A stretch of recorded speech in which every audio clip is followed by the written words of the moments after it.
Hey, what is up everybody? Welcome to my first ever Nightingale video, and today in this video I'm going to be talking about some 10 tips that I wish I knew started playing this game. And I learned some of the things the hard way, but you don't have to as long as you watch this entire video. Also, another thing that I want to mention is that the points that I'm going to be mentioning are not in any particular order. So it's not like the first point is more important than the last point, or the last point is more important than the first point. All 10 of them are important. So here's the first one: stack food buffs. So over here, as you can see, this is roasted meat, tier 1 predator. Now the predators are the ones that attack you on sight. So stuff like wolves would be a predator. They attack you on sight, and prey are the ones that just run away from you. Like they see you from a mile off, they start running. These are the two. Also, if you shoot them, then also if you don't kill them in one shot, they start running. But if you shoot the predators, they will start running towards you. So that's the difference. So now these two, even though they have the same icons, are two separate meals altogether. So suppose I start with the prey, and also you'll see that these two have very different attributes.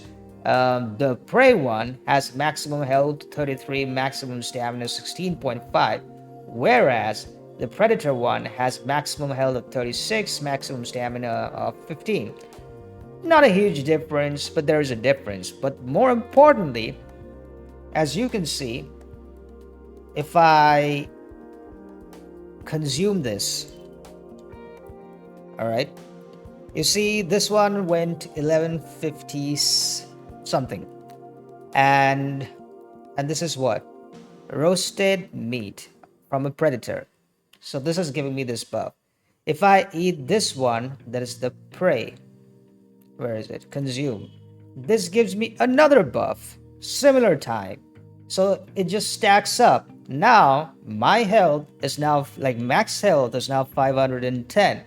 Now on top of that, if I eat this thing, I get even more buff, 535. And which one was this? This is the Barbary one. As you can see, the moment I ate the third one, it just deleted one of my buffs. So apparently only 3 buffs can be active at the same time.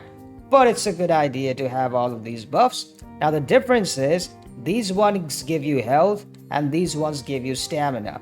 So as you can see, max stamina 30 and max stamina 15. So these are very good for stamina, and these are better for health. So depending on what kind of situation you are in or what kind of player you are, you might want to prioritize one over the other. But obviously these are more easy to find, and these require a little bit of foraging, so it depends. Now the second tip that I want to give you is about your companion. Now where is my companion? Oh, there she is. Over here, as you can see, she's carrying a pickaxe. Initially, when you first recruit her, she'd probably be carrying an axe and, like an idiot, felling every tree that she sees on her way. Now the problem with the trees is that when they fall on something, they damage you. So if a tree falls on you, all right, it's gonna hurt you. But that is all right. Even if you get hurt, like if you get killed even, then also she can revive you. As long as she's around, she'll be able to revive you. The problem is, and also if you are, like, if you have sufficient health, it's not going to cause you that much harm. You can just pop a salve or something like that, anything that you want, and you're going to be good to go. No problem. But the problem arises when the tree falls on top of your buildings, especially your tent. Because the moment it falls, it's not just, a little bit of health loss or anything. The entire thing just disappears. Like the first time around when it fell on my tent, I was like, where did my tent go? And then I was like, oh, I see some roasting pit. I see an extra bed. Nice, very close to my base. And then I realized, wait, that is my base. It's just that the tent is no longer there. So it just looks like it was some random stuff over there. So the moment you get her, what I need you to do is go to manage equipment and inventory, and then right click on her And so, for example, this will be chosen, right?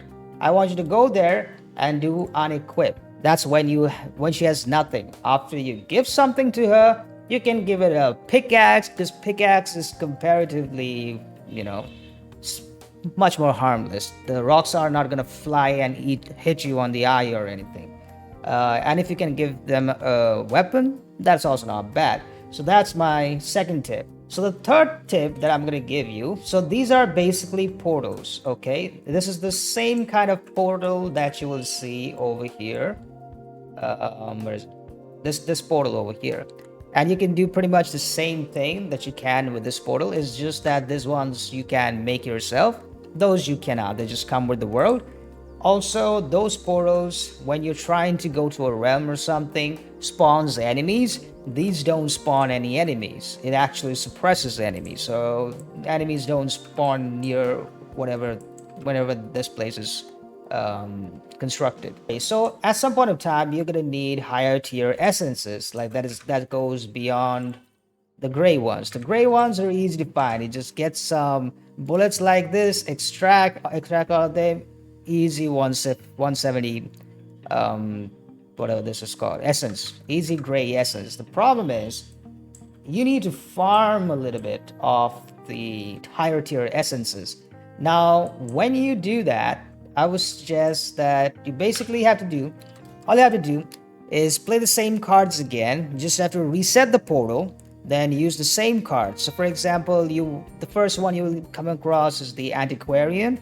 To get the green stuff, I mean, you'll get the antiquarian and the forest. So you will go into an antiquarian forest. So what you will do is like complete the entire map, mine everything that you have to, or just do all the ruins and stuff, all the activities of the stuff. Once that is done, just come here, reset the portal, enter the two biome cards, the two cards, the biome card and the major card. So biome card with the forest, major card with the antiquarian, and then you just choose reset realm. Just tick mark this and then start the portal. That way the entire map will be there again, with like it'll be regenerated. You'll have all the puzzles and everything that you can do again, and that way you can continue farming for essences even later as well. Like even if you're trying to farm blue essence, you can do that way. The fourth point that I want to mention is do not start with hard mode. I've seen a lot of people, some streamers, some YouTubers, they started in a very ballsy mode and then they just cranked it all the way up, and then they found it very difficult to progress after a while because it's just not there yet. It's an early release game. It's not that much configurable at this point. So if you set it to hard mode, the enemies or the bosses are going to be way higher than your level, and it's going to be very difficult. It's not like the usual hard mode that you get. So it is a good idea to stay away from the hard mode. I even saw someone get their balls handed to them so bad that they just changed their realm. They got to another abeyance, like another one of these realms, and they started with ease. They just went the exact opposite. They were like, nope, not dealing with this. So yeah, it's that bad. So just don't start with hard mode. The next point is gonna be a little weird when you first hear it, but the idea is always equip the wrong item first.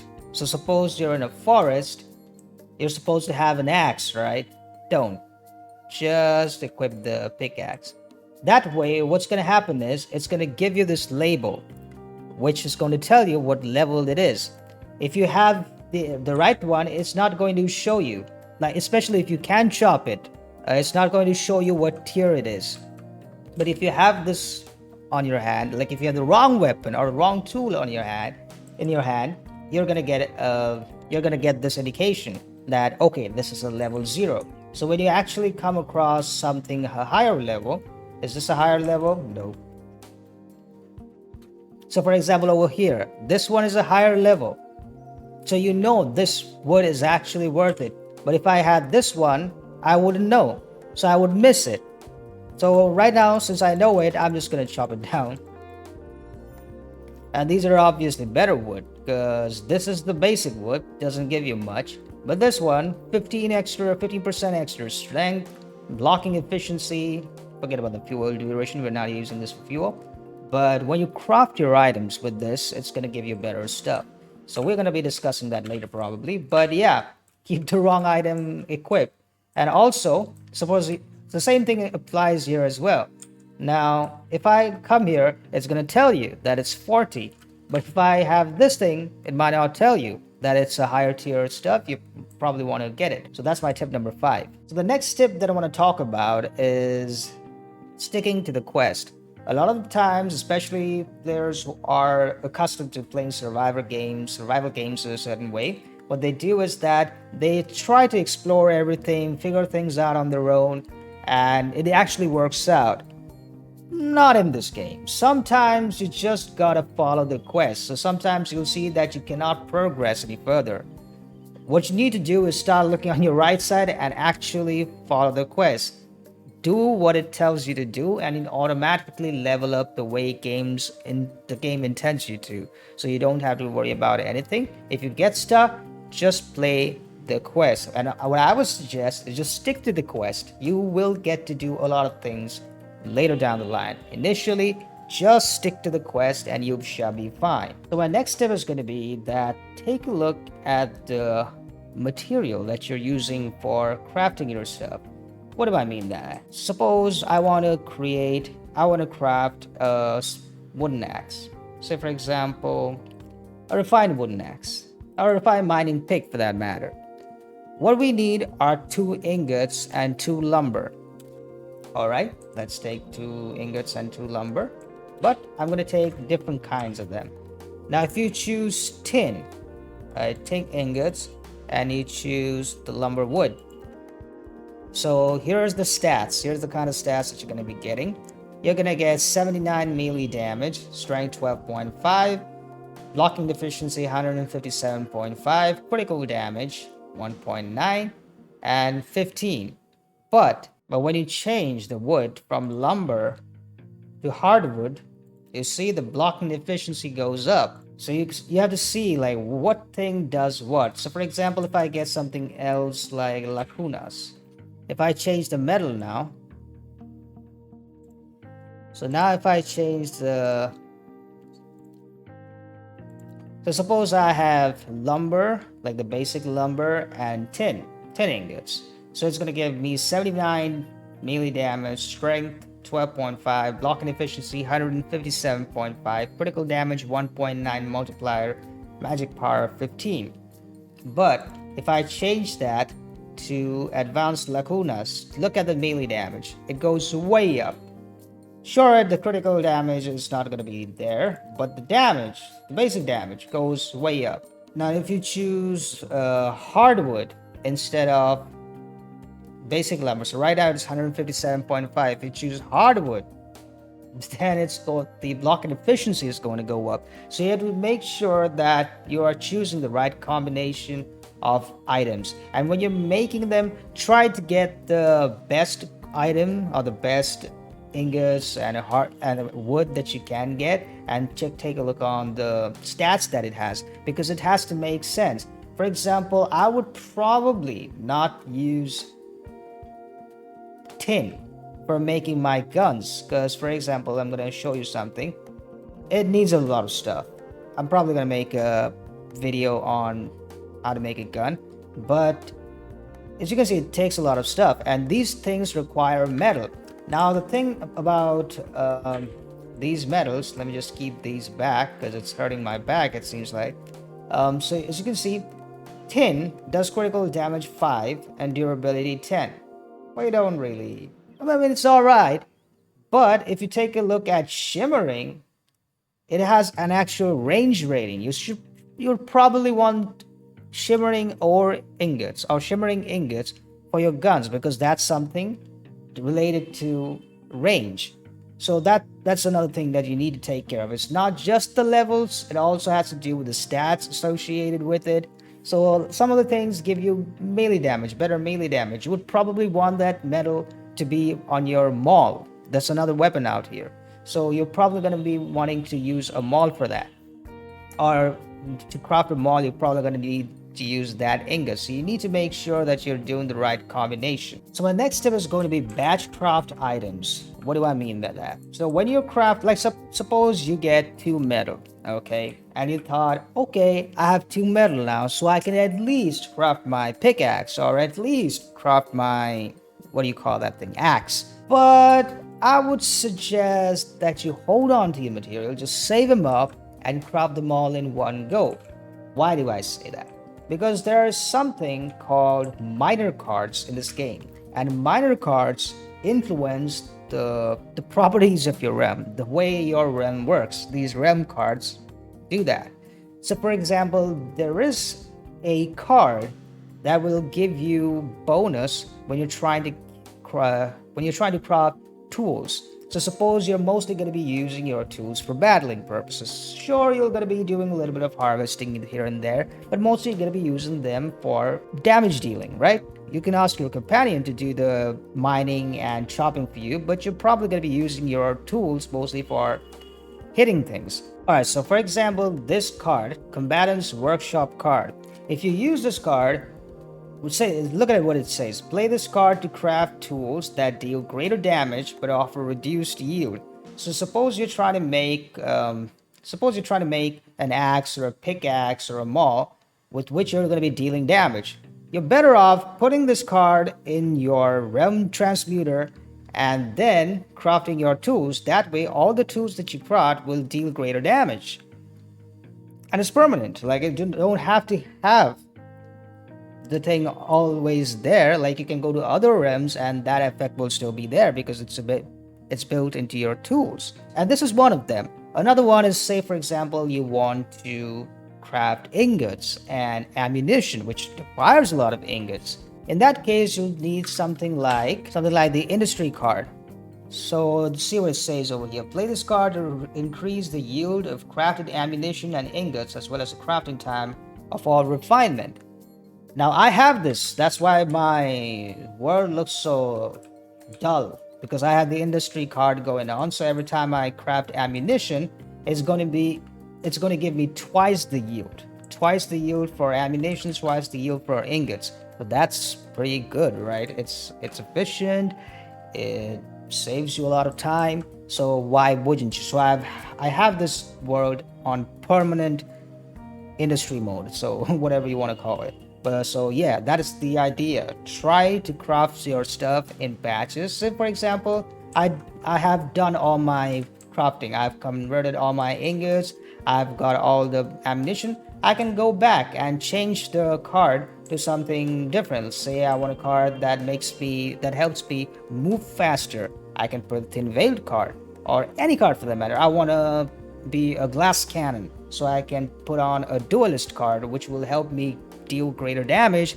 And okay, what am I talking about? This is the one. It will help me deal more damage. Where's the duelist card? There is it. This card will increase the damage you deal as well as the damage you receive.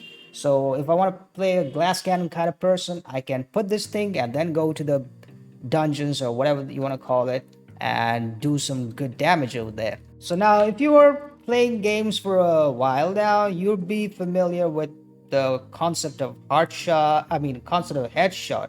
In this game, there is something called a heart shot as well. As you can see, 4,928 damage. And oh, I forgot to reload. Keg W. And 547. Those are expensive bullets, I believe.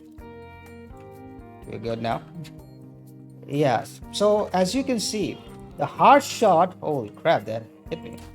But anyway, 274. Anyway, so what I mean is, there's something called hard shots in this game, which actually deal more damage than headshots. So you're better off dealing hard shots then. And the way you do that is, as if you just wind back in this same video, you'll see that I was aiming towards this particular section of the animal, because that's where the heart is. A little away from the forelegs over here. That's where the heart is. Try to aim for that. And when you hit the heart, it's gonna do massive damage. So if you want to kill, like if you're seeing an animal from a distance, you want to take it out, you don't want to get into a messy fight, just do a like a quick heart shot. I'm gonna say it's not very easy, but if you can do it, like try it. Like try it. If it works, good. If it doesn't work, no problem. You can shoot multiple times. You can just switch back to your axe and finish whatever hell it has remaining. But yeah, hard shots deal more damage than headshots, so aim for that. The 10th tip that I want to talk about is your Q button. As you can see over here, there's a Q button, which basically is like quick consumable. I don't know if it's written anywhere in the settings or anything. The game doesn't tell you about it directly, at least. What you have is basically one slot that you can quickly utilize for consumables. You can use healing potions over there, you can use healing salves, any consumables for that matter.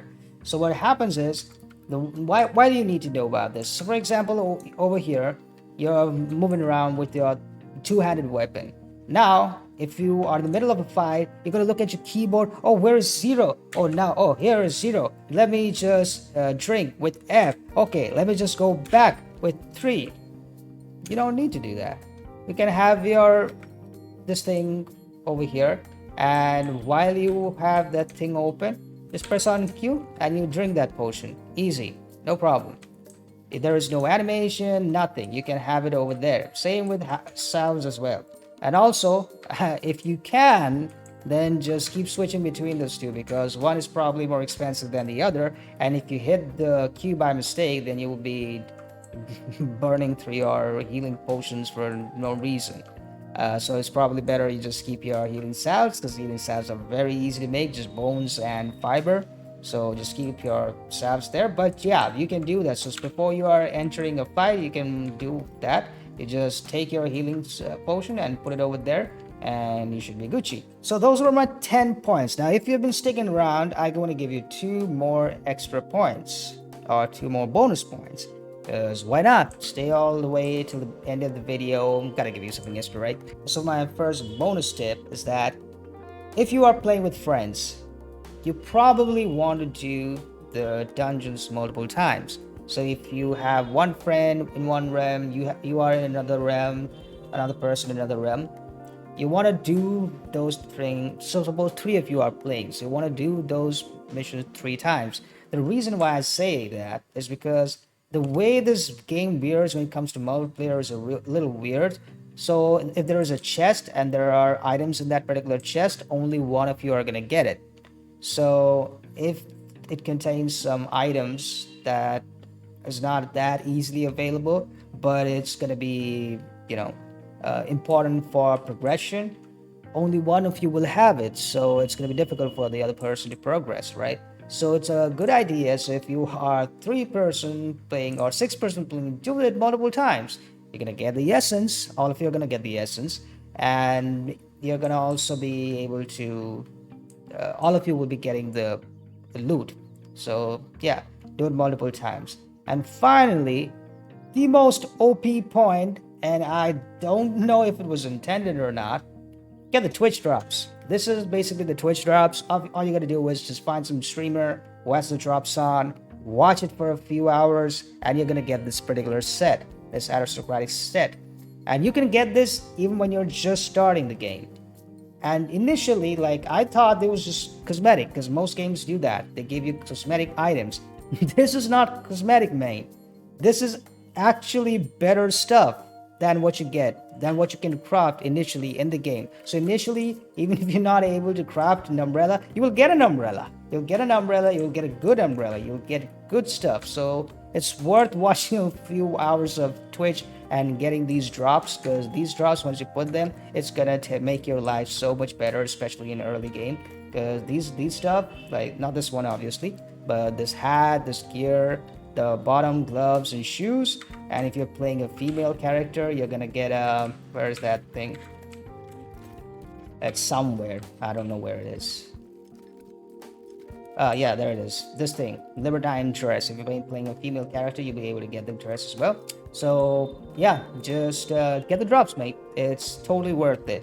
So with that being said, that's going to be the end of this video. Thank you so much for watching. If this video did help you, please hit the like button and subscribe. And if you're playing with friends, share this video with them so they too can know some good tips and tricks. And if you have some comments and suggestions, please feel free to leave them below. I'll be reading them. So I will see you guys in the next video. Till then, keep gaming. You guys rock. And I'll catch you guys in the next one.